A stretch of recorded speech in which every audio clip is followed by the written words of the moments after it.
3 पिढ्यानंतर घरात मुलगी जन्माला आली होती. त्यामुळे शार्वी अति लाडात लहानाची मोठी झाली. त्यामध्ये एकत्र कुटुंब. त्यामुळे अगदी आजी-आजोबांपासून ते काका-काकू, आत्या वगैरे सगळ्यांचीच शार्वी खूपच लाडकी होती. शार्वीला मोठा भाऊ सुजय आणि शार्वी लहान, मग दादाजवळ खूपच लाड व्हायचे. घरातील सर्वांची लाडकी शार्वी होती. तिला कधी कोणी काही रागात बोलत नसायचे की घरातील कोणतेही काम सांगायचे. त्यामुळे पहिल्यापासूनच शार्वी आरामाची तिला सवय झाली होती. फक्त शाळा, कॉलेज, अभ्यास आणि सर्वांकडून लाड कौतुक करून घेणे अशाच वातावरणात शार्वी लहानाची मोठी झाली होती. शार्वी मुलगी म्हणून घरात कसलाच आईला हातभार लावत नव्हती. घरातील कोणतेच काम करत नव्हती. पण हे शार्वीच्या आईला काही पटत नव्हतं. त्यांना असं वाटत होतं की मुलीचे लाड कौतुक हे सर्व ठीक आहे, पण एक मुलगी म्हणून घरातील कामात शार्वीने लक्ष द्यायला हवं. लहान होती तोपर्यंत ठीक होतं, पण आता मोठी झाली आहे तर तिला तिच्या जबाबदाऱ्या समजल्या पाहिजेत. आणि म्हणूनच त्या शार्वीला काही बोलायला सांगायला जायच्या तर शार्वीची आजी व काकी बोलायच्या की आपल्या घरामध्ये आहे तोपर्यंत राहू दे तिला आरामात, नंतर सासरी गेल्यावर करायचंच आहे ना, तू तिला काही कामं सांगू नको. पण एक आई म्हणून हे सगळं शार्वीच्या आईला काही पटत नसतं. पण सर्वांपुढे बोलताही येत नव्हतं. आईला काळजी वाटायची. ती सासरी कसं निभावणार देव जाणं, म्हणून त्या नेहमी काळजीत असायच्या. अधूनमधून त्या शार्वीला बोलायच्या, समजवायच्या, पण शार्वी त्याकडे दुर्लक्ष करायची. आपण अजूनही लहानच आहोत असं वागायची. तिचं शिक्षण पूर्ण झालं तसं सगळ्यांनी तिच्यासाठी स्थळ सुचवायला सुरुवात केली. त्यातूनच एक जवळचं स्थळ पसंत पडलं. सासरचे लोक पण सुशिक्षित होते. एकुलता एक मुलगा होता. सगळं छान होतं. बघण्याचा कार्यक्रम झाला. दोघांनी एकमेकांना पसंत केलं आणि मग थाटामाटात लग्न पार पाडलं. शार्वी सासरी गेली. तेथे तिचे छान स्वागत केले. नव्या आयुष्याला सुरुवात झाली. खरं तर लग्नानंतर मुलीच्या जबाबदाऱ्या वाढतात, पण शार्वीने लग्नाआधीही कोणतीच जबाबदारी कधीच घेतली नव्हती. त्यामुळे लग्नानंतरही जबाबदारीची जाणीव तिला कधी झालीच नाही. ती तर आपल्याच विश्वात मग्न होती. नव्याचे 9 दिवस संपले, पण शार्वीचे काही 9 दिवस संपतच नव्हते. तिचे तर माहेरप्रमाणेच येथेही सासरीही उशिरा उठायचं, त्यानंतर चहा घ्यायचा, आरामात फक्त आपलंच तेवढं काही ते आवरायचं, मनात असेल तर नाश्ता करायचा किंवा मग बाहेरूनच काहीतरी मागवायचं, असंच चालू होतं. पण सासू समजदार होती. तिला वाटायचं नवीन आहे, लहान आहे तर वेळ लागणार नवीन घरात ॲडजस्ट व्हायला, त्यात कामाची सवय नसेल. म्हणून सासूबाई लवकर उठून सासऱ्यांचा डब्बा, मुलाचा नाश्ता, डब्बा, घरातील कामे करायच्या.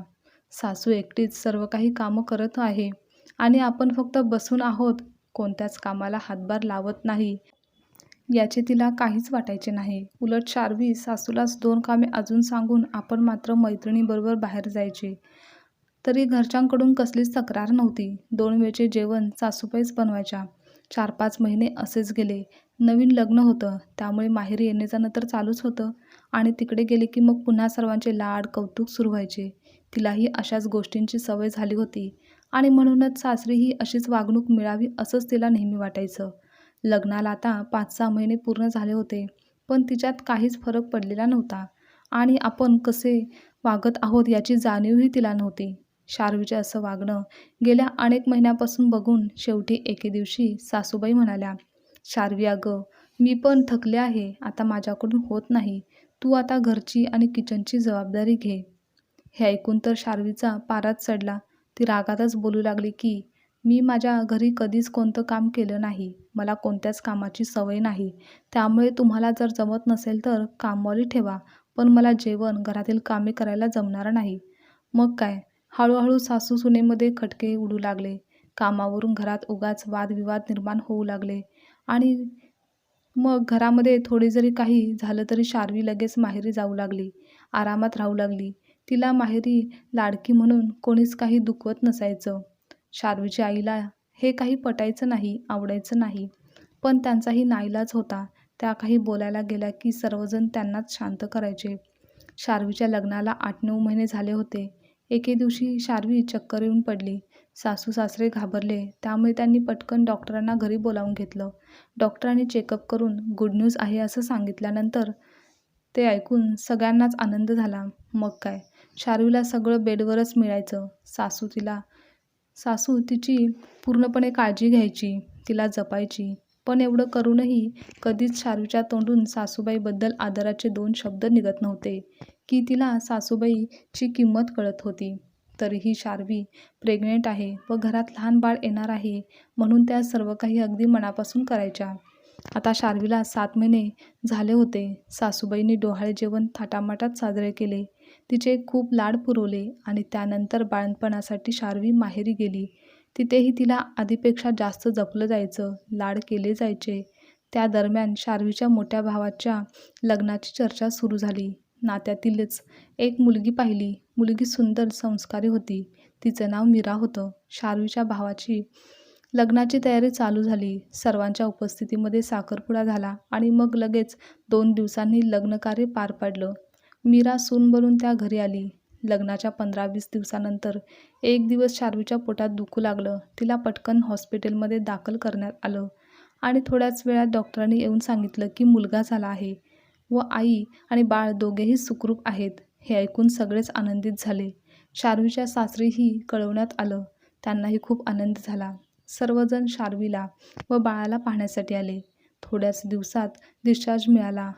ते दोघांचेही घरी छान स्वागत झालं. सगळे चांगलंच झालं होतं म्हणून दोन्ही घरचे आनंदित होते. माहेरी काही महिने राहिल्यानंतर शार्वी व बाळाला घेऊन जाण्यासाठी तिचे सासरचे लोक आले. शार्वी सासरी गेली. इकडे नवीन सून मीरा आल्यापासून शार्वीची आई रिटायर झाल्या होत्या. कारण मीराच घरातील जबाबदार सून बनून तिने पहिल्यापासूनच सर्व काही करायला सुरुवात केली होती. शार्वीची आई अगदी थोडीफार कामे करायच्या, पण त्यातही मीरा त्यांना काहीच काम करू द्यायची नाही. तिने सासूला आई समान मानलं होतं. शार्वीची आई देखील सुनेची काळजी घ्यायची, तिची आवड-निवड जपायच्या. मीरा मुळातच प्रेमळ व शांत, समजदार स्वभावाची होती. घरातील वातावरण छान प्रसन्न असायचं. पण माहेर जवळ असल्याने शार्वी दर 8-10 दिवसांनी आईकडे यायची.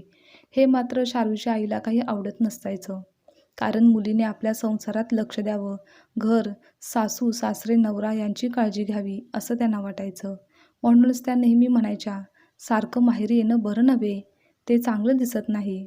शार्वी, तू या घरची कामं करत जा, सासू-सासऱ्यांची सेवा करत जा. पण शार्वीवर याचा काहीच परिणाम होत नव्हता. ती आईच्या बोलण्याकडे गांभीर्याने कधीच पाहायची नाही. हळूहळू मीराला पण समजलं की शार्वी सासरी काहीच करत नाही, घरातील जबाबदारी घेत नाही आणि सासू-सासरे यांची सेवा देखील करायला हवी, पण ती करत नाही. त्यांची कामे करावी लागतील म्हणून नेहमी नवऱ्यासोबत भांडण करायची की आपण वेगळे राहूयात. पण त्याला ते काही पटत नसे, कारण तो एकुलता एक मुलगा होता. त्याला आपल्या आईवडिलांपासून लांब जायचं नव्हतं. शार्वीच्या अशा वागण्याचा तिच्या आईला राग यायचा.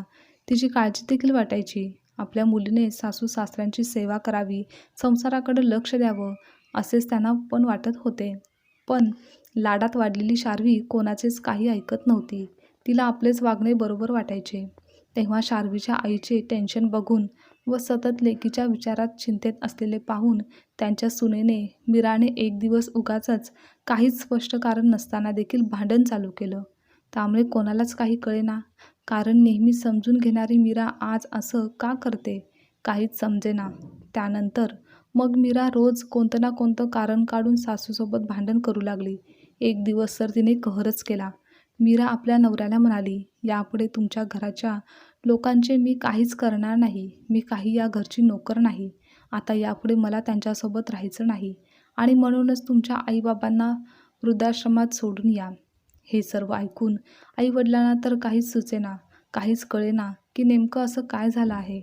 त्यानंतर 2 दिवसांनी मीराने शार्वीला कॉल करून सांगितलं, तुम्ही येऊन तुमच्या आईवडिलांना भेटून जा, कारण त्यांना आज आश्रमात सोडणार आहे.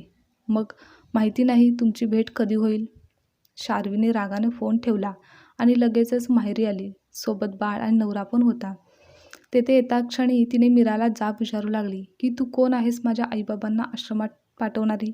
आणि काय रे दादा, काल परवा आलेल्या बायकोच्या तालावर नाचून तू तुझ्या जन्मदात्यांना आश्रमात सोडायला निघालास काय? आणि तुला त्यांचे थोडे पण काहीच वाटत नाही का? आणि तू हे विसरलास का की आईबाबांनी किती कष्ट घेतले आहेत तुझ्या शिक्षणासाठी, तुझ्या नोकरीसाठी? एकत्र कुटुंबात असून देखील त्यांनी आपल्याकडे कधीच दुर्लक्ष केलं नाही. किती काय केलं आहे त्यांनी आपल्यासाठी. असं कसं विसरू शकतोस तू हे सर्व? भाऊ खाली मान घालून उभा होता. "अरे दादा, बोल काहीतरी. यावर फक्त गप्प बसून चालणार नाही. तुझ्या गप्प बसण्यामुळेच तुझी बायको अशी वागत आहे, अशी बोलत आहे. तुलाही तिचं बोलणं बरोबर वाटत आहे की काय? तुझ्या गप्प बसण्याचा काय अर्थ काढायचा?" इतक्यात मीरा म्हणाली, "झाली ना तुमची भेट आता? पुढे अजून काही बोलू नका. आमचे सर्व ठरले आहे. त्यामध्ये बदल होणार नाही. आई बाबा, गाडीत बसा. सुरेश सोडायला तुम्हाला आश्रमात येतील. आणि तुमच्या बॅगमध्ये पुरेसे पैसे ठेवले आहेत. आणि तसंही काही लागलं तर फोन करा. पण परत इकडे येण्याच्या भानगडीत पडू नका. उगाचच आम्हाला त्रास नको. तुम्ही तिकडेच राहा. तेच योग्य आहे सर्वांसाठी." हे ऐकून मात्र शार्वीचा स्वतःवरचा ताबा सुटला. तिने मीरावर हात उगारायला गेली तसं मीराने क्षणात तिचा हात रोखून धरला. तिला उत्तर दिलं, "काय झालं ताई? तुम्ही मला ज्ञान शिकवता, तेही कोणत्या अधिकाराने? आणि स्वतःचं काय? तुमचा नवराही काही आश्रमातून आणलेला नाही. त्यांनाही त्यांचे जन्मदाते आईबाबा आहेतच की. मग तुम्ही त्यांचं बघा आणि मग माझ्यावर आरोप करा आणि मला जाब विचारा. तुम्ही किती तुमच्या सासू-सासरे यांची सेवा करत आहात, त्यांच्याकडे लक्ष देत आहात, जे माझ्याकडून तुम्ही अपेक्षा ठेवत आहात." हे ऐकताच शार्वीने हात खाली घेतला. बाळाला घेऊन नवरा उभा राहून हे सर्व काही पाहत होता. शार्वीने त्याच्याकडे पाहिलं, पण आपली नजर चुकवली. आणि त्या क्षणी शार्वीचे डोळे उघडले. तिला तिची चूक पटकन कळून चुकली. आपल्यासाठी घरातील सासू-सासरे किती काही करतात, आपल्या सगळ्या चुका पोटात घालतात, हे शार्वीला कळून चुकलं. तिने त्या क्षणी दुसरा कोणताही विचार न करता लगेच तेथून नवऱ्याला घेऊन घरी आली. आणि सासू-सासऱ्यांची तिने माफी मागितली. त्यांनी देखील तिला माफ केलं. तेव्हा इकडे मीरा आईबाबांची बॅग घेऊन घरात गेली. तेव्हा कोणाला काहीच समजत नव्हतं. पण पुढच्या क्षणी मीराने सगळ्यांची माफी मागितली आणि हे सगळं नाटक केलं होतं. तेही शार्वीताईला शहाणपण येण्यासाठी, त्यांना अद्दल घडवण्यासाठी. कारण सासू-सासऱ्यांची सेवा हा सगळ्यात मोठा अनमोल आशीर्वाद असतो, हे त्यांना समजत नव्हतं. म्हणूनच आम्ही दोघांनी मिळून हे सगळं केलं आहे, हे तिने सर्वांना सांगितलं. हे पाहून ऐकून शार्वीच्या आईने देवाकडे बघून हात जोडले. त्यांचे डोळे आनंद अश्रूने भरले होते. त्यांनी सुनेला मिठी मारली व बोलल्या, "जे मी इतक्या वर्षात करू शकले नाही, ते तू अगदी सहज करून दाखवलंस. तू खऱ्या अर्थाने या घरची सून शोभतेस." पूर्वीच्या काळामध्ये सासू सुनेचा छळ करत असायच्या. पूर्वीच्या काळातील मुलींना खूप त्रासातून संसार करायला लागायचा. कामही भरपूर असायची. कितीही काम केलं तरी सासू सुनेशी नीट वागत नव्हती. तिचा सासरवास करायची. पण आत्ताचा काळ वेगळा आला आहे. मुली या शिक्षण घेऊन खूप सुशिक्षित झाल्या आहेत. त्यात मुलीचे माहेरात खूप लाड झालेले असतात.